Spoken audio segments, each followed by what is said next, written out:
Сайн байцгаана уу манайхаа. Өнөөдөр хамтдаа cinnamon roll хийж идцгээе. Орцууд нь бүлгийн усан дээрээ хөл хөгчөө хийгээд нэг ширэг өндөө хийгээд утгаад хайлуулсан маслаа хийгээд бас хутгаад баг зэрэг ванилийн сироп хийсэн.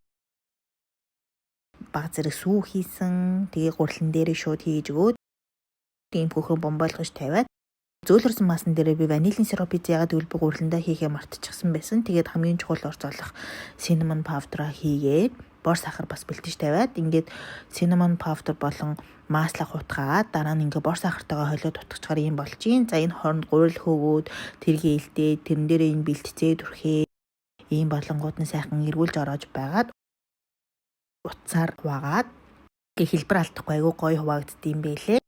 За ингээд шууд халаасан зуухандаа хийгээд 180 градус дээр 15 минут энэ хооронд нь дээр нь түрхэх мэ бэлтжин крем чизэн дээр баг зэрэг масл хийгээд сахар хийгээд